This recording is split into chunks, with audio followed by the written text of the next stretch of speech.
चलें जी, आगे जी आपका रवियन। रवियन कहता है board of revenue at any time on its own motion और on the application made with to him within 90 days. अब देखें 90 आपका रिवीजन का भी 90 डेज का टाइम है, ठीक है। रिव्यू का भी 90 डेज का टाइम है और रिवीजन का भी 90 डेज का टाइम है।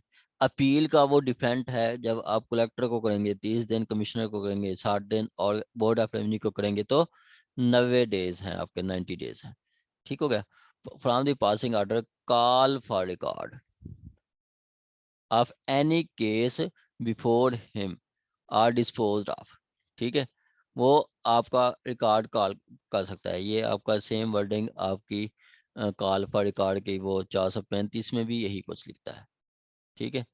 435 और 435 या आपका 439 CRPC, ठीक हो गया। आगे कहता है अ कमिश्नर अ कलेक्टर में एट एनी टाइम। इसी तरह देखें बोर्ड ऑफ रेवेन्यू भी का रिकॉर्ड कॉल कर सकता है 90 डेज में। इसी तरह आपका कमिश्नर या कलेक्टर, कमिश्नर या कलेक्टर एज द केस में भी, ठीक है, may on his own motion और on the application made to him within 90 days, ठीक है। मतलब ये सो मोटो भी कर सकते हैं रवियन, ठीक है, और आपका ऑन दी एप्लीकेशन भी कर सकते हैं। मतलब एप्लीकेशन कैसे कि आपका कह लो कि जी जैसे कि आप मतलब जहाँ पे भी इलीगैलिटी होती है, ठीक है, तो आप खुद क्वेश्चन कर सकते हैं। मतलब इलीगैलिटी होती है तो आप रवियन फाइल कर देते हैं।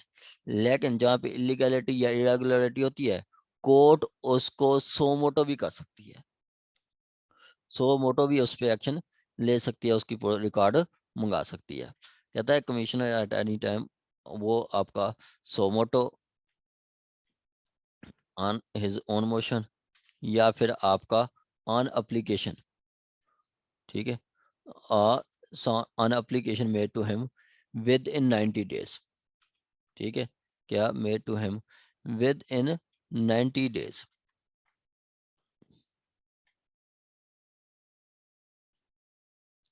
Within 90 days passing order call for record or case may be and dispose of the by revenue officer under his control। अब देखें कि revenue officer under his control, हम रवियन कहाँ पे मूव करते हैं, रवियन हम हायर फोरम पे जाते हैं। कहाँ पे, रवियन हम हायर फोरम पे जाते हैं। रिव्यू हम सेम कोर्ट में करते हैं। रवियन हम हायर, रवियन के लिए हम हायर फोरम पे जाते हैं। आगे कहता है if in any case in which collector has record call for record of opinion that the proceeding taken or order made should be modified or reversed, he shall report the case with his opinion for order of commissioner, ठीक हो गया। अब कहता है कि commissioner जब कोई आपका कलेक्टर जब कोई उसको रिवर्स करना चाहता है या रिवर्स करता है या आपका उसको मॉडिफाई करता है, ठीक है, तो वो आपका रिकॉर्ड भेजेगा किसको, कमिश्नर को, ठीक है, इसको कमिश्नर को भेजेगा। आगे कहता है the board of revenue as the case may be called for और under this section commissioner may in call in any case called for under subsection 2 report to him under section or such order as things fit, ठीक है। आपका वो कहता है कि जी board of revenue, फिर board of revenue या commissioner जब उनके पास एक केस आता है तो वो जो उसको मुनासिब लगता है ऑर्डर पास कर सकता है, ठीक है। देखें इसी तरह देखें हम जब कलेक्टर ने एक रिवीजन की है या निगरानी की है कलेक्टर के पास, तो वो क्या करेगा, वो ही केस रिपोर्ट करेगा कमिश्नर को, ठीक हो गया। और इसी तरह कमिश्नर है तो वो बोर्ड ऑफ रेवेन्यू को करेगा, तो वो कमिश्नर या बोर्ड ऑफ रेवेन्यू उस पे कोई भी ऑर्डर पास कर सकते हैं, ठीक है, जो मुनासिब उनको लगता है। जो उनको मुनासिब लगता है, मतलब जो as per law, according to law, जो एज द लॉ रिक्वायर, जो लॉ के मुताबिक बनता है।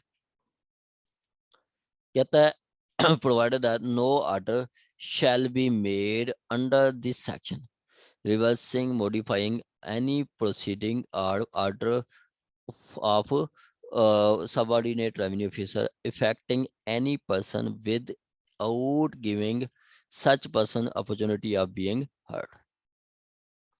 Such person of going हुई आपका आ गया कि जी आरडी अल्ट्रम पार्टम, ठीक है, कि no one should be condemned unheard, के no one should be condemned unheard, के आपने जब रिव्यू फाइल करना है, फैसला करना है, तो दूसरी पार्टी को लाजमी सुनना है, दूसरी पार्टी को सुन के आपने फैसला करना है। ये था आपका अपील रिव्यू रिवीजन। यहाँ तक आपका किसी का क्वेश्चन हो तो आप पूछ सकते हैं।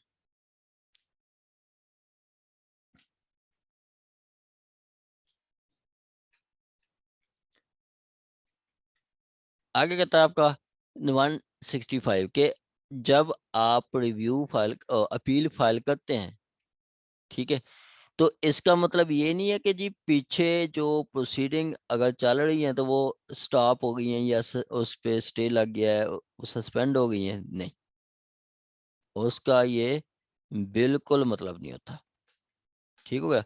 उसका मतलब ये नहीं होता। हाँ, अगर आप चाहते हैं कि जी वो प्रोसीडिंग स्टॉप हूँ, ठीक है, तो आप उसके लिए एप्लीकेशन देते हैं, वो जैसे हम सीपीसी के तहत भी ऑर्डर 41(5) की देते हैं, order 41 rule 40, order 41(5), order 41 rule 5, ठीक है, और एप्लीकेशन देते हैं, उसके तहत हम ये इधर एप्लीकेशन देते हैं कि उसको प्रोसीडिंग को स्टॉप किया जाए या पहले जो ऑर्डर की जो एग्जीक्यूशन है उसको स्टे किया जाए।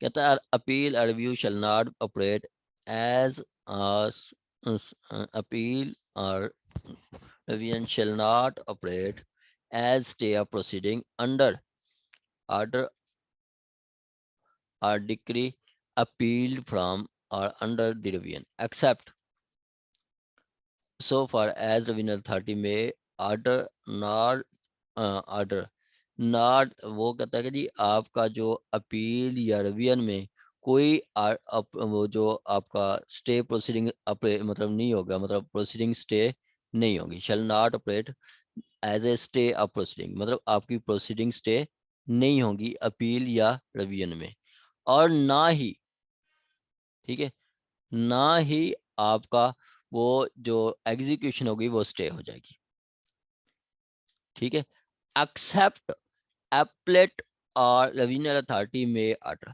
जब तक वो स्पेसिफिकली ऑर्डर नहीं आता आपका वो स्टे नहीं होगा।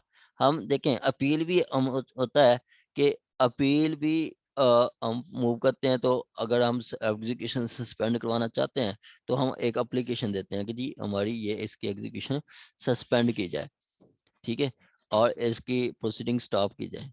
वो कोर्ट की मर्जी है, वो नीचे ग्राउंड्स भी बताई गई हैं कि इन सिचुएशन में तो प्रोसीडिंग स्टॉप कर देगा, वरना वो प्रोसीडिंग स्टॉप भी नहीं करेंगे, प्रोसीडिंग को स्टॉप भी नहीं करेंगे। अब क्या है, आगे वो कहता है आपका कि ना ही वो मतलब आपकी एग्जीक्यूशन स्टॉप होगी। एग्जीक्यूशन कैसे, जैसे एक तहसीलदार ने कहा कि जी इंतकाल पास कर दें, तहसीलदार ने पटवारी को कहा कि जी इंतकाल रजिस्टर करें, और आपको लग रहा है कि जी ये ऑर्डर गलत है, आप अपील मूव करते हैं कलेक्टर को कहते हैं कि जी एक तो ये अपील एडमिट करें, दूसरा इंटायर मुझे रिलीफ दें कि जी पटवारी को कहें कि जब तक ये अपील का फैसला नहीं होता आप इंतकाल दर्ज ना करें, आप इंतकाल दर्ज ना करें। तो ये आपका वो मतलब नीचे वाले ऑर्डर की एग्जीक्यूशन को स्टे करना होता है। तो फिर आगे कलेक्टर की मर्जी है, चाहे तो उनको रोक सकता है, चाहे फिर उसको ना रोक सके, लेकिन सिर्फ अपील फाइल करने से ये नहीं होगा कि जी अब पटवारी रुक जाएगा, इंतकाल दर्ज नहीं करेगा, नहीं, जब तक पटवारी के पास आप ऑर्डर नहीं ले जाएंगे वो रजिस्टर वो स्टॉप नहीं करेगा, वो अपनी प्रोसीडिंग जारी रखेगा। आगे कहता है no order for stay of execution shall be made under subsection 1 unless, ये आपके ग्राउंड्स हैं जब आपकी प्रोसीडिंग स्टॉप हो सकती हैं या आपकी एग्जीक्यूशन स्टे हो सकती है। ठीक है, प्रोसीडिंग या एग्जीक्यूशन स्टॉप हो सकती है। प्रोसीडिंग होती है कार्रवाई जो चल रही है, और एग्जीक्यूशन होता है जो पिछला जो ऑर्डर हुआ था वो उस पे इम्प्लीमेंट ना करना। ये कब नहीं खत्म होगी, ये इन सिचुएशन में खत्म नहीं होगी जब व्हेन मतलब no order of proceeding shall be made under subsection unless authority making it is satisfy that the substantial loss may result. ठीक है, अगर कहता है कि जी अगर मैं प्रोसीडिंग स्टॉप ना की तो सब्सटेंशियल लॉस हो सकता है। मतलब पार्टीज को क्या होगा, पार्टीज को लॉस हो सकता है। पार्टीज को लॉस मतलब आपका वो अगर इंतकाल दर्ज हो गया तो इसको इडिपरेबल लॉस होगा, इसको नुकसान होगा, इसका वो जो है वो इडिपरेबल लॉस होगा। तो उस सूरत में उस कोर्ट कह सकती है कि जी आप उतनी देर तक प्रोसीडिंग स्टॉप कर दें या एग्जीक्यूशन स्टॉप वो आपका ऑर्डर जो है तहसीलदार का उसको स्टॉप कर दें जब आपका सब्सटेंशियल लॉस हो या application is made without unreasonable delay. ठीक है, हाँ आप डिले के साथ आए हैं तो फिर भी आपका वो स्टॉप नहीं होगी। जब आपकी एप्लीकेशन टाइम पे होगी और उसको लगता है कि जी लॉस हो सकता है अगर एक्सेप्ट ना की तो उस सूरत में हो सकता है। इसी तरह आपका कहता है व्हेन नेसेसरी सिक्योरिटी में has been given by applicant for due performance of such order or decree ultimately binding on him। Simply कहता है कि जी जब आपका security when the security has been given by the applicant for the due performance, simply जब आप का आपको करवाने आते हैं किसी डिक्री की या किसी ऑर्डर की सस्पेंशन के लिए आते हैं तो आपको कोर्ट कहती है कि जी आप सिक्योरिटी जमा करवाएं। मेरा केस चल रहा था उसमें 1 लाख की डिक्री हो गई थी, एक्स पार्टी डिक्री समान जायज़ की, उसकी सेट असाइड की मैंने एप्लीकेशन दी तो कोर्ट ने कहा कि 1 लाख की आप मुझे सिक्योरिटी दें कि कल को अगर दोबारा आपके खिलाफ ये डिक्री आ जाती है तो आपने इसको फॉलो करना है, इस डिक्री को एग्जीक्यूट करना है। तो वो मतलब उसने कोर्ट ने ऑर्डर किया था कि 40 लाख, 1 लाख तो फिर हमने 20,000 कैश दे दिया था और 40,000 1/4 उन्होंने कहा कि जी आप दे दें वो इन केस ऑफ बॉन्ड दे दें और बाकी जो 1/5 जो है वो आपने कैश देना है। तो 20,000 कैश दे दिया था, बाकी 80,000 हमने वो दे दिया। इसी तरह बाकी भी सिचुएशन है जब भी आपकी केस डिग्री सेट असाइड होती है तो कोर्ट आपसे सिक्योरिटी लेती है, लाजमी सिक्योरिटी लेके आपकी डिग्री आपको सेट असाइड करती है। ठीक है, कहता है when necessary security has been given, जब आपका जो कोर्ट मुनासिब समझे तो आपको एप्लीकेंट को कह सकती है कि जी आप सिक्योरिटी दें कि जी कल को ये डिक्री को आपने फॉलो करना है, डिक्री को आपने एग्जीक्यूट करवाना है। ठीक है, ये है आपका प्रोसीडिंग स्टे। सिंपली कहा गया कि जी एक रिवीजन या एप्लीकेशन से ये नहीं होगा कि जी आपकी जो प्रोसीडिंग है सस्पेंड हो गई है। ठीक है, आपकी प्रोसीडिंग सस्पेंड नहीं होगी। इसी तरह आपका ना ही एग्जीक्यूशन सस्पेंड हो जाएगी। हाँ, उस सूरत में हो सकती है कि अगर वो एपलेट या रेवेन्यू अथॉरिटी स्पेसिफिकली ऑर्डर करे, स्पेसिफिकली ऑर्डर करे तो फिर हो सकती है। लेकिन ये स्पेसिफिक ऑर्डर भी इन सिचुएशन में होगा जब आपको लॉस हो रहा हो या आपकी जो एप्लीकेशन है विदाउट डिले ना हो और आपका वो जो है अ, जब कोर्ट को कहे आपको सिक्योरिटी दें तो आप सिक्योरिटी जमा करवाएं, देन आपकी स्टे हो सकती है। ठीक है, आगे आपका कहता है क्लैरिकल या मिस्टेक, ये भी आप कलेक्ट करवा सकते हैं। ये आपका 152 के में भी है, 152 सीपीसी, 152 सीपीसी में और 153 सीपीसी, ये आपका उधर भी सेम चीज़ है कि आप क्लैरिकल मिस्टेक कर सकते, करेक्शन कर सकते हैं। इसी तरह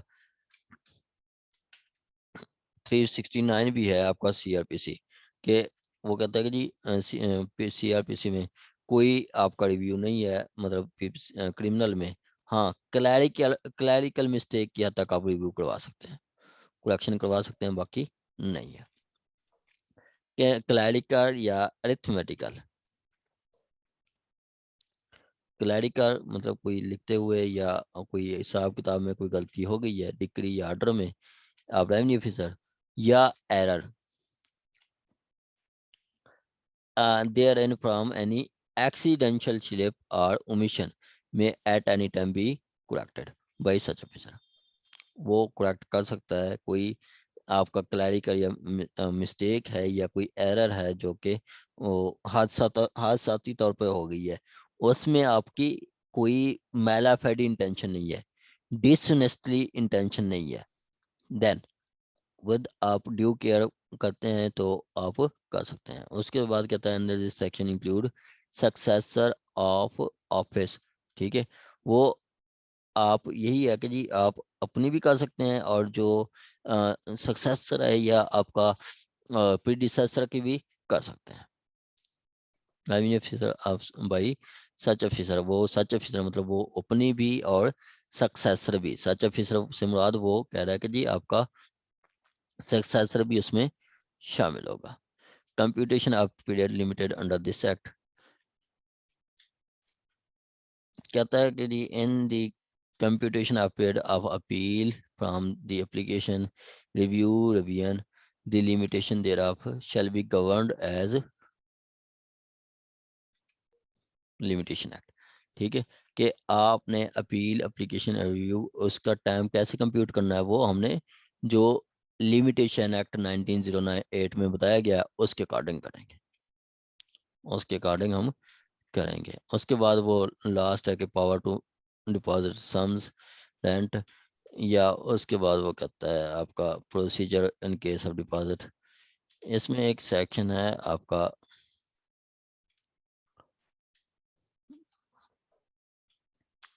170 और 172, ये 170 ये भी आपका है कि जी आपका आर्डर इन सिविल और क्रिमिनल कोड ऑफ एग्जीक्यूशन। देखें, कहता है आपका कि जी सिविल कोर्ट ने कोई आर्डर पास कर किया है या क्रिमिनल कोर्ट ने कोई आर्डर पास करना है, उसको एग्जीक्यूट करवाना है, तो वो हम कलेक्टर के थ्रू करवाते हैं। किसके थ्रू? कलेक्टर के थ्रू हम वो आर्डर पास करवाते हैं, ठीक है, वो हम कलेक्टर के थ्रू आर्डर पास करवाते हैं। कहता है order passed by order issued by any civil or criminal court for attachment, ठीक है, या अटैचमेंट या सेल, फॉर अटैचमेंट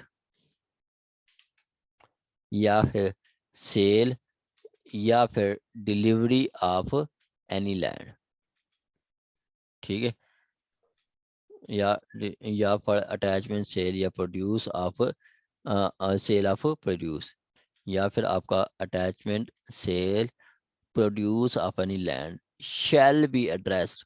देखें, आप सिविल कोर्ट आपने कोई आपका करना है, सिविल कोर्ट ने कोई सिविल कोर्ट ने कोई ऑर्डर पास करना है, मतलब आपका कोई भी सिविल कोर्ट ने कि जी ये प्रॉपर्टी अटैच कर लें, या ये आपने प्रॉपर्टी जो लैंड है इसको सेल करना है, तो वो उसकी अटैचमेंट किसके थ्रू होगी? कलेक्टर के थ्रू होगी।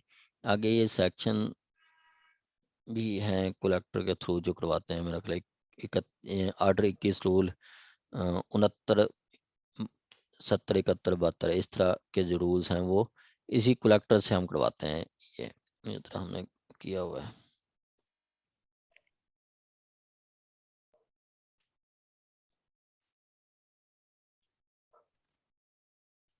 हम्म,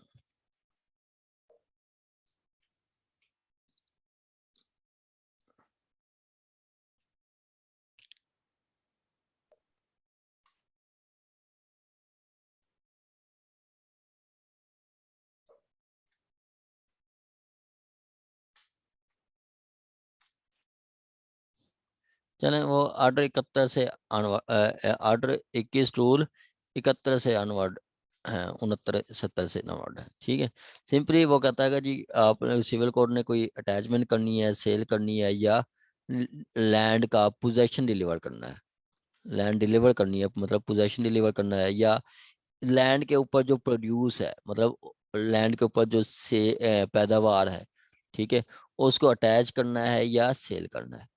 ठीक है, उसको अटैच करना है या सेल करना है। ठीक है, तो वो किसको हम एड्रेस करेंगे, वो एड्रेस करेंगे रेवेन्यू ऑफिसर को एज दी कलेक्टर में अपॉइंट इन दिस बिहाफ। ठीक है, हम किसको कहेंगे, रेवेन्यू ऑफिसर को कहेंगे जो आपका कलेक्टर भी आप करें, मतलब हम रेवेन्यू मतलब कलेक्टर रेवेन्यू ऑफिसर जो तहसीलदार है उसको करेंगे, लेकिन डायरेक्ट जिसको कलेक्टर करता है, कलेक्टर ने बताया होता है कि जी जैसे हम तहसीलदार, तहसील अगर रहीमेर खान लियाकतपुर की कोई डिग्री है या लियाकतपुर में कोई प्रॉपर्टी अटैच करनी है, तो हम डायरेक्ट करते हैं डिस्ट्रिक्ट कलेक्टर रहीमियर खान को। रहीमियर खान ने फिर जो रेवेन्यू ऑफिसर है लियाकतपुर का, उसको बताता है कि जी आपने ये प्रॉपर्टी अटैच करनी है।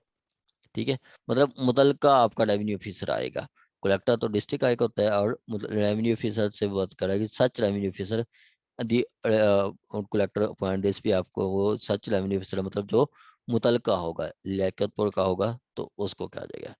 And be executed by collector or officer in accordance with the provision of law to court issuing the order। ठीक है, जो एज पर लॉ उसको किया जाएगा।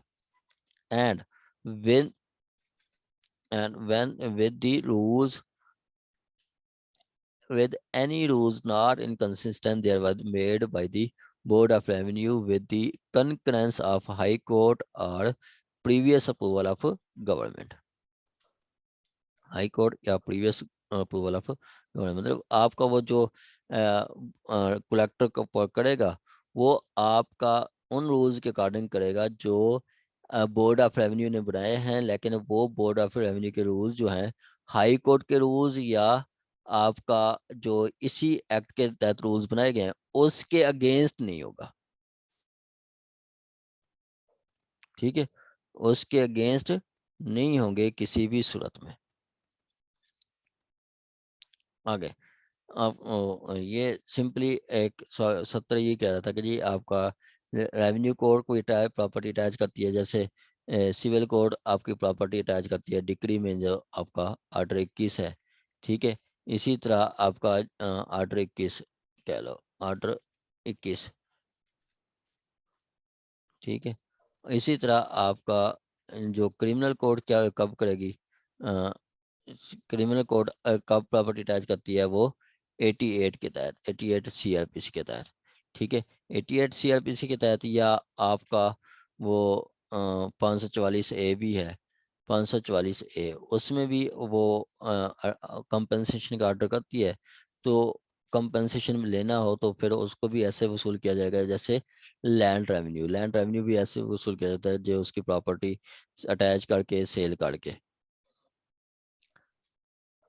उसके बाद ये लास्ट सेक्शन है आपका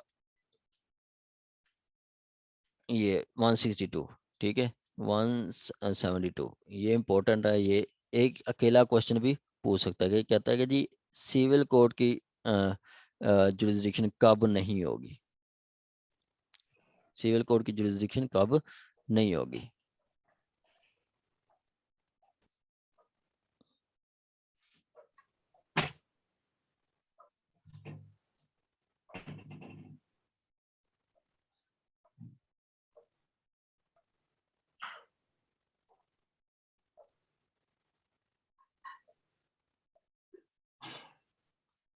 चलें, कहता है एक्सेप्ट एज, हम इसको पीछे आप पढ़ें तो उसके साथ सेक्शन 5 है सीपीसी का।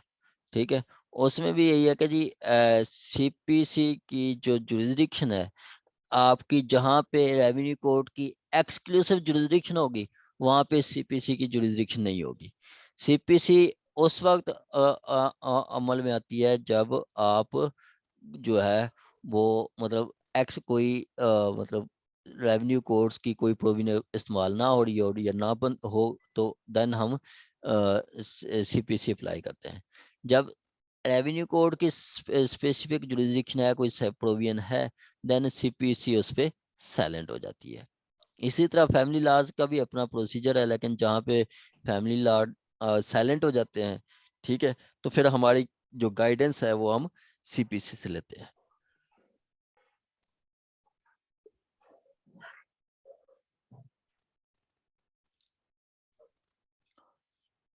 आगे कहता है आपका एक्सेप्ट एज अदरवाइज प्रोवाइडेड।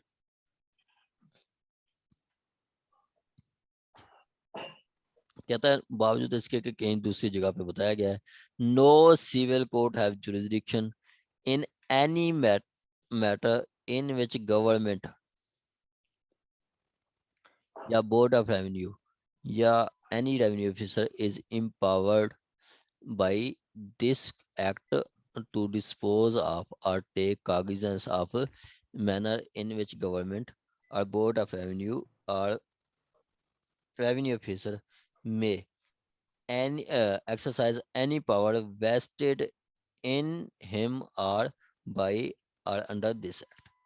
ठीक है, कहता है कि जी आपकी जुरिस्डिक्शन रेवेन्यू कोर्ट्स की वहाँ पे कोई जुरिस्डिक्शन नहीं होगी, ठीक है, जहाँ पे सिविल कोर्ट की वहाँ पे कोई जुरिस्डिक्शन नहीं होगी जहाँ पे बोर्ड ऑफ रेवेन्यू या रेवेन्यू ऑफिसर की कोई जुरिस्डिक्शन बनती है या वो पावर एक्सरसाइज कर सकते हैं।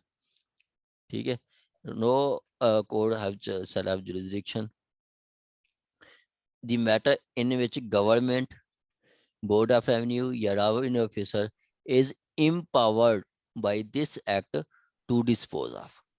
ठीक है, इन विच गवर्नमेंट, ठीक है, एक जहाँ पे गवर्नमेंट कॉग्निजेंस ले सकती है या बोर्ड ऑफ रेवेन्यू कॉग्निजेंस ले सकता है या any revenue officer is empowered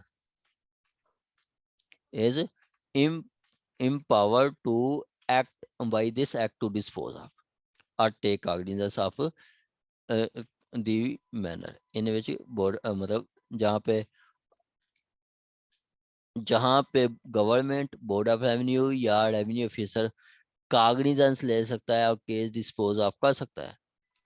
ठीक है, केस डिस्पोज ऑफ कर सकता है, तो उन सिचुएशन में आपका वो पावर नहीं है। उन सिचुएशन में सिचुएशन में आपका सीपीसी अप्लाई नहीं होगी, सिविल कोड वहाँ पे अप्लाई नहीं होगी। ये सिर्फ इसी सेक्शन पे भी आपको सिविल जज एग्जाम में क्वेश्चन दे सकते हैं। ठीक है, कि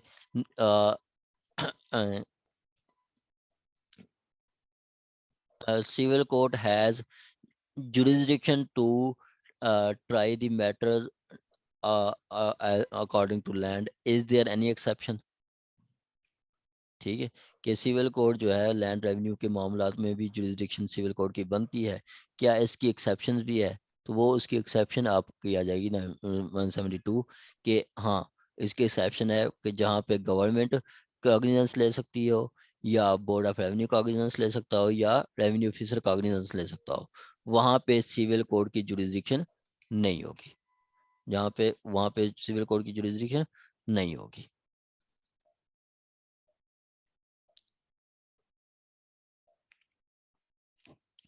आगे कहता है आपका without exercise on this fact, कहता है without prejudice to the generality of provision subsection 1 the civil court shall not exercise over any of the following matter।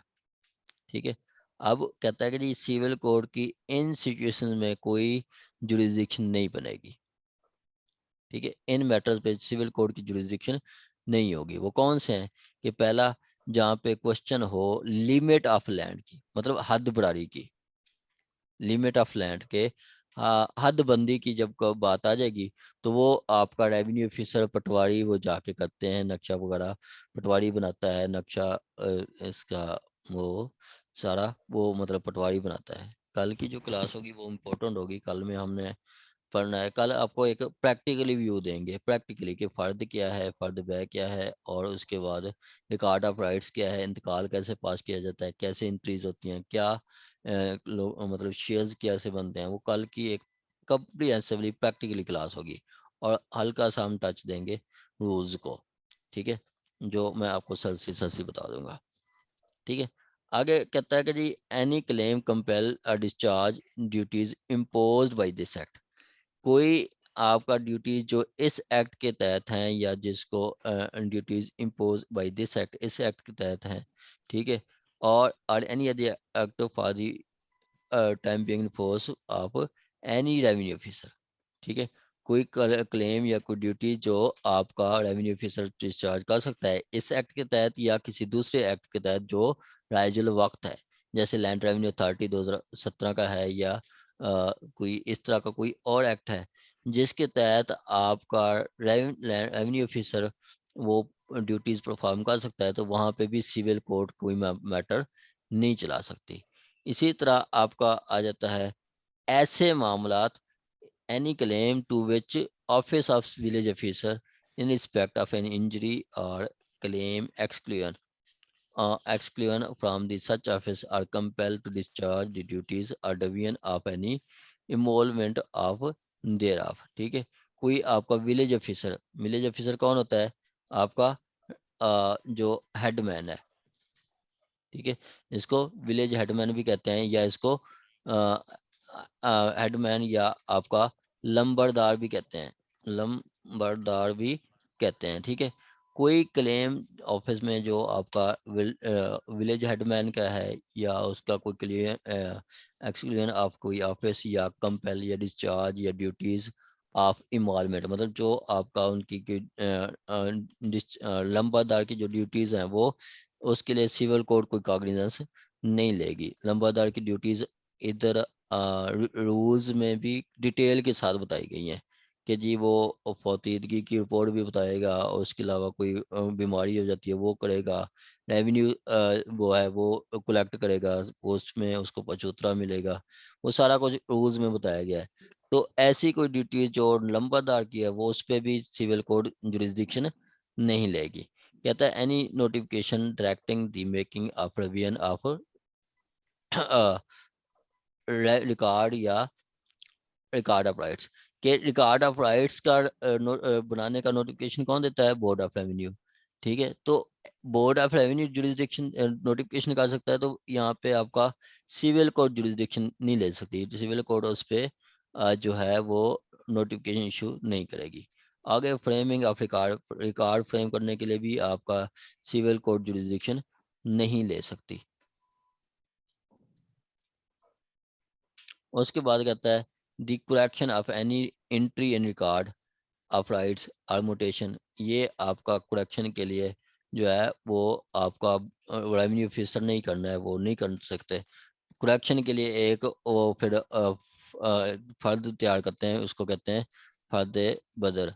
ठीक है, कि आपका कोई क्लैरिकल मिस्टेक है या एरर आ गई है, ठीक है, रिकॉर्ड ऑफ राइट्स पे, तो वो एक अलहदा उन्होंने रजिस्टर रखा हुआ है।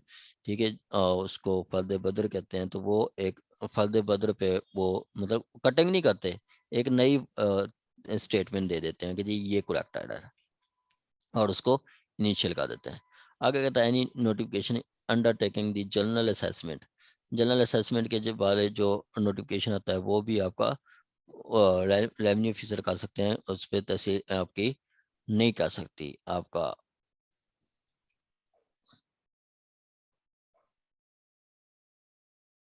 सिविल कोर्ट नहीं दे सकती। Any objection as to amount of rate of assessment, rate of assessment के बारे में आपको कोई इशू है तो आपने कलेक्टर या रेवेन्यू ऑफिसर को अप्लीकेशन देनी है, कमिश्नर को अप्लीकेशन देनी है, ना कि आपने सिविल कोर्ट जाना है। रेवेन्यू ऑफिसर को जाके आप अप्लीकेशन दे सकते हैं, आपका रेट ऑफ असेसमेंट ज़्यादा है या रिफ्यूज़ करते हैं जो भी है। The claim of any person liable to assessment of land revenue and person liable to assessment, मतलब असेसमेंट के बारे में कोई भी क्वेश्चन आप रेवेन्यू ऑफिसर के पास जाना है, कोर्ट सिविल कोर्ट के पास नहीं जा सकते।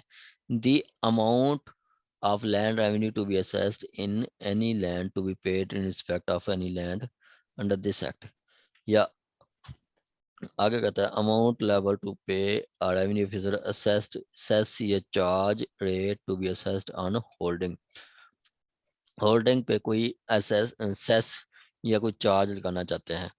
सेस होता है कोई स्पेसिफिक पर्पज के लिए जो लेते हैं, खाला बनाना है या कोई कोई नई एक स्कीम देनी है, उसके अकॉर्डिंग कोई भी है, तो उसके लिए क्या वो सेस ले सकते हैं, और सेस भी लगाना है तो उस रेवेन्यू ऑफिसर ने लगाना है, और उसकी आप सिविल कोड में कोई रेमेडी क्लेम नहीं कर सकते, ना ही उस पर कोई सिविल कोड जुरिस्डिक्शन ले सकती है। और उसके बाद ऐसे ही बाकी क्लेम है, कोई फॉर्मेशन ऑफ स्टेट की फॉर्मेशन करनी है, बाउंड्रीज फॉर्मेट करनी है, डिटरमाइन करनी है, तो वो भी सिविल कोड करेगी। इसी तरह कोई क्लेम है, कोई hold free of land mills fisheries, ये आपका सारी सिविल कोड की जुरिस्डिक्शन है, जो कि आपने इनको देखना है अच्छी तरह। ठीक है, यहाँ तक आपका जो एक्ट है वो आज आपका कंप्लीट हो गया है। Power to invest officer making record और general reassessment of power with civil courts, और उसके बाद control over the officer appeal और रिवीजन या prevention of encroachment. Penalty of encroachment में भी वो बताता है कि जी shall be punished with 500 rupees encroachment, ये आपका उसमें भी बताते हैं। आगे है जी आपका paper to be kept deemed, paper kept by village officer to be deem public officer. ये जो आपका पटवारी के पास जो रिकॉर्ड होता है, ठीक है, विलेज एडमैन नंबरदार के पास जो रिकॉर्ड होता है, ठीक है, वो आपका पब्लिक डॉक्यूमेंट है। Public document any person can take can inspect thereon, ठीक है, general in the access of general public की एक्सेस तक जो डॉक्यूमेंट होता है उसको पब्लिक डॉक्यूमेंट कहते हैं। और map land record inspection restrictions or empowerment of land revenue bar and legal proceeding against revenue officer। कोई लीगल रेवेन्यू ऑफिसर जो गुड फेथ में काम करता है उसके खिलाफ कोई प्रोसीडिंग नहीं होगी। मतलब ये इंडेमनिटी है आपके रेवेन्यू ऑफिसर के लिए, उनको इंडेमनिटी के मतलब कोई अगर वो गुड फेथ में काम करते हैं तो उसके खिलाफ कोई प्रोसीडिंग नहीं होगी। उसने तकसीम की है, गुड फेथ की है, तो उसके खिलाफ कोई वो प्रोसीडिंग इनिशिएट नहीं की जाएगी। और इसके तहत वो गवर्नमेंट के रूल्स बना सकती है, जो कि उन्होंने रूल्स बनाई है इस एक्ट के तहत। कौन से वो आपके रूल्स बनाए हैं, आपका रूल्स जो बनाए हैं उन्होंने, रूल्स 1868 1968 1968 के जो रूल्स बनाए गए हैं वो 182 के तहत बनाए गए हैं। ठीक है, जो कि हम इंशाल्लाह कल पढ़ेंगे। और उसके बाद पहले जो था आपका रिपील और सेविंग होता है कि जी इससे पहले जो एक्ट था उसमें किसी का राइट क्रिएट हुआ है, लायबिलिटी बनी है, तो उसको इफेक्ट नहीं करता, उसको इफेक्ट नहीं करता ये। इसके साथ आप सेक्शन 6 है वो आप करना है जनरल क्लासेस एक्ट के पहले एक्ट के तहत इफेक्ट ऑफ रिपील या सेविंग इफेक्ट ऑफ